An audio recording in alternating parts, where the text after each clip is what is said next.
महासती मैना सुंदरी, महासती मैना सुंदरी।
मैना परमं हवै मंगलम्।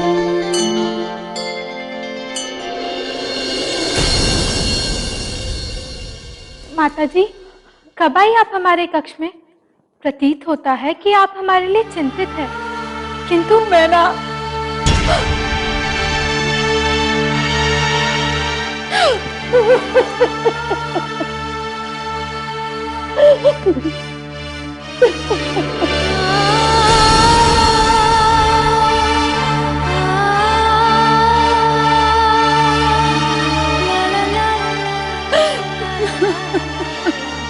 माता जी,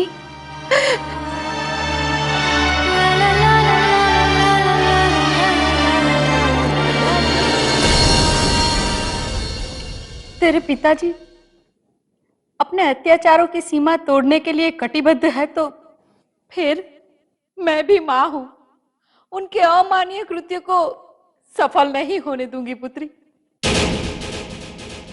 पुत्री, तू भाग जा पुत्री, दूर, बहुत दूर जा।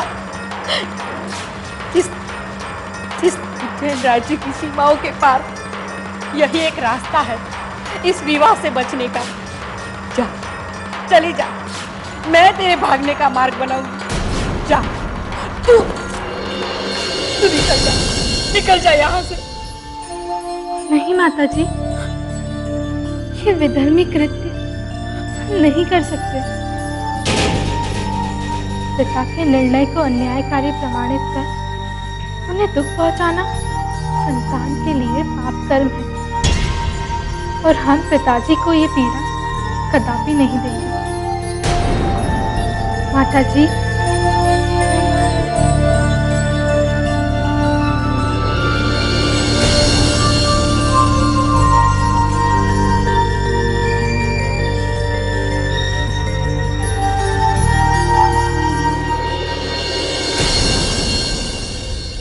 आप देख लेना माता जी, छीनदेव की महिमा से हमारे भाग्य का दुख फल भी शुभ में बदल जाएगा। रानी जी, महाराज का आदेश है कि राजकुमारी को 16 श्रृंगार किया जाए। तुम बाहर प्रतीक्षा करो, हम बुलाते हैं।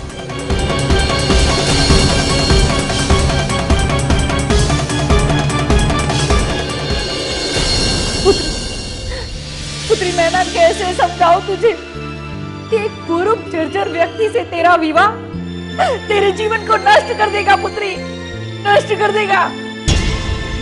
माता जी, हमारे भाग्य में जो लिखा है वो तो होकर रहेगा। पिताजी ना करते तब भी अवश्य होता, और अब आप नहीं चाहेंगी तब भी होगा। किंतु हमें जीन धर्म की महिमा पर पूर्ण आस्था है और इसी आस्था और विश्वास के आचरण से हमारे भाग्य के बुरे फल भी शुभ की शीतलता में परिवर्तित हो जाएंगे। इसका जीन धर्म ज्ञान इसे भविष्य की ओर देखने ही नहीं दे रहा। मुझे ही कोई और युक्ति विचार करनी होगी। हाँ, मुझे महामंत्री से इस विवाह के संबंध में चर्चा करनी होगी। वो अवश्य कोई उचित समाधान निकालेंगे।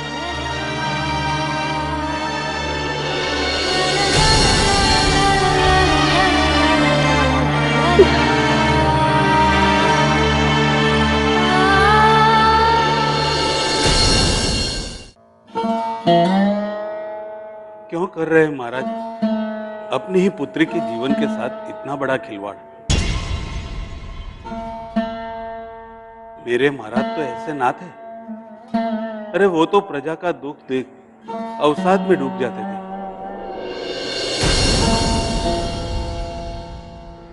उनकी इसी भावना से ओत-प्रोत मेरे शरीर का रोम रोम उनके प्रति श्रद्धा से सदैव नतमस्तक रहा है। फिर आज क्यों इन रक्त प्रवाहित नाड़ियों में विद्रोही तनाव उत्पन्न हो रहा है? कैसी अनबुझी सी कम कपाहट छूट रही है, एक झुरझुरी समस्त शरीर को उत्तेजित किए दे रही है।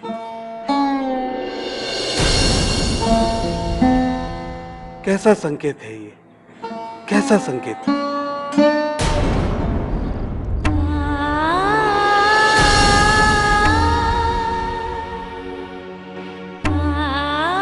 महामंत्री जी। रानी जी, आप यहाँ? हाँ, हमारी पुत्री के जीवन का अंत का हमें आपके पास खींच लाया है। पुत्री का अंतकाल खींच लाया है? हाँ, आप तो भली भांति विदित हैं। महाराज ने मैना सुंदरी के लिए किसी कुरूप व्यक्ति को वर स्वरूप चुना है और शीघ्र ही विवाह के बंधन में बांधने जा रहे हैं। जी रानी जी, मैं भी उसी निर्णय से आहत, इस एकांत में विचारों से उलझी हुई इस पहले को सुलझाने का प्रयत्न कर रहा हूं, किंतु कोई मार्ग ही नहीं मिलता। न जाने कहां और कैसे उलझा है। कोई छोर ही नहीं दिखता।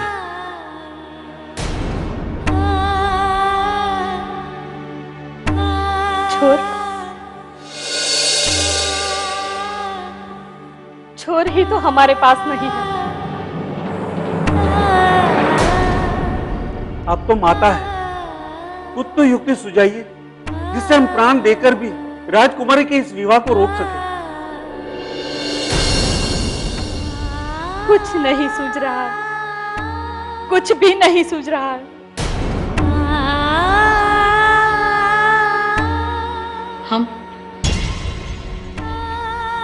हम तो आपके पास इसी आशा से आए थे कि आप महामंत्री, राजनीति, कूटनीति, रणनीति में निपुण हैं। आपके पास तो युक्तियों के भंडार है। ये माँ आपसे हाथ जोड़कर विनती कर रही है। नहीं रानी जी, नहीं। आप एक दास से यूं याचना ना करें। आज्ञा दे। तो जाइए और महाराज को इस अनर्थ करने से रोक ले। हमने प्रयास किया था, किंतु असफलता ही प्राप्त हुई। पुनः प्रयास कीजिए मंत्री जी, पुनः प्रयास कीजिए। मैना सुंदरी के अबोध बाल मन से तो आप भलीभांति परिचित हैं। वो तो अब भी पिता के निर्णय को शास्त्रगत मानती है, उसी में स्वयं का सुख खोजती है, इसे ही अपना भाग्य मानती है। आप उज्जैन राज्य के महामंत्री बनकर नहीं, मैना सुंदरी के ज्येष्ठ भ्राता बनकर प्रयास कीजिए। अवश्य अवश्य महाराज आपके अनुरोध को स्वीकारेंगे। एक अंतिम प्रयास अपनी छोटी बहन के लिए। रानी जी, किंतु महाराज कुछ सुनने को ही तैयार नहीं है। समस्त प्रजा उनके इस निर्णय से त्राहिमाम कर रही है। जिस प्रजा में महाराज के गुणगान होते थे उनको भगवान की प्रतिमूर्ति समझते थे, आज वही प्रजा महाराज की घोर निंदा कर रही है। मुझे तो भय है कि प्रजा कहीं विद्रोह न कर बैठे। यद्यपि विवाह की इस घोषणा से मैं भी दुविधा में हूं। कैसे स्वयं को इस पाप से अलग करूं? इन्हीं विचारों में खोया हुआ हूं। फिर भी आपकी आज्ञा से एक अंतिम प्रयास और करता हूं। ईश्वर ने चाहा तो सब हितकर होगा।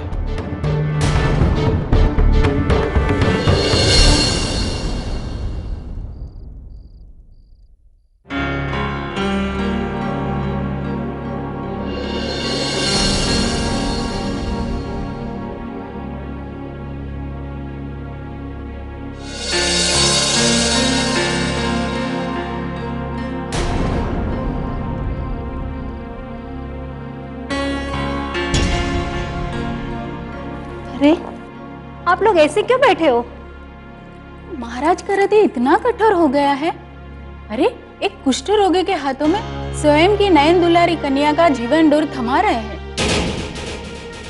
सत्य तो ये है कि महाराज की आत्मा मर गई। वो अंधे हो गए हैं और बहरे भी। उन्हें कुछ भी दिखाई और सुनाई नहीं दे रहा। महाराज है वो। महाराज, ऐसा ना बोल। प्राण ले लेंगे ना तो ले ले। अब नहीं भयभीत हो गए हम। जो राजा स्वयं अपनी पुत्री के साथ इतना निर्दयी हो सकता है, उसे तो मानव कहलाने का अधिकार भी नहीं। फिर महाराज कैसे स्वीकार करो? हाँ, सत्य तो ये है कि श्राप निकलता है आत्मा से, किंतु रानी जी भी तो शांत है। वो माँ होकर महाराज को इस निर्णय से क्यों रोकती नहीं? राजवंश की है तो क्या हुआ, ये तो एक स्त्री ही ना। हम स्त्रियों की दशा पतियों के समक्ष पांव की धूल से अधिक और है क्या? रानी भी बेचारी बंद कक्ष में चित्कार कर रही होगी। राजा के सामने रानी मात्र एक स्त्री की तरह बेड़ियों में बंधी घूट रही होगी। हाँ, हम दासी होकर दुख सहन नहीं कर पा रहे, फिर तो एक माँ है। उनका दुख, उनकी पीड़ा वही जानती है। या वो सबका निर्णय करने वाला भगवान ही जानता है। राजकुमारी के साथ इस अन्याय का उत्तर महाराज को कोई दे ना दे, किंतु मेरे आत्मा की पुकार है, देर सवेर ही सही। वो ऊपर बैठा भगवान अवश्य कठोर दंड देगा उन्हें, अवश्य।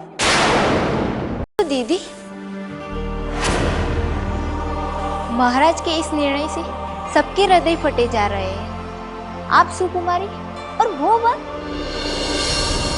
कोई भी पिता अपनी पुत्री को हवन के अग्निकुंड में अकारण ही नहीं डालता गुंजन। तो क्या कारण हो सकता है? यही ना कि आप जीवन की हर घटना को भाग्य कर्मों का फल कहती है।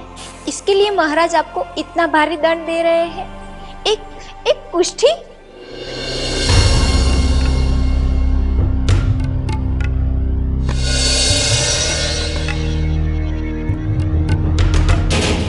नहीं मैना दीदी,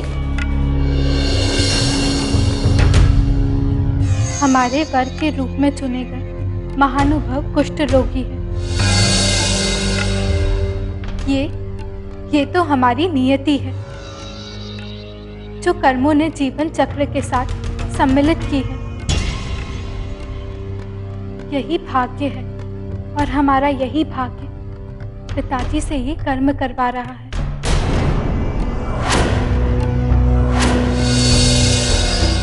पिताजी हमारे भाग्य के वश में लाचार हैं और यही सत्य है।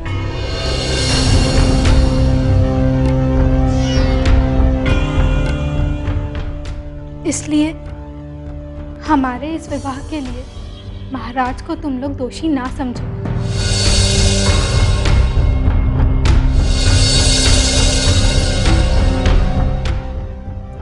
राजकुमारी मैना,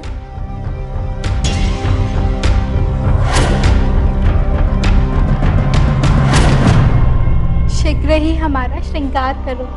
आज हमारा पाणी ग्रहण संस्कार है। हमारे पिताजी कन्या वरण के पुण्य को करने की प्रतीक्षा कर रहे हैं।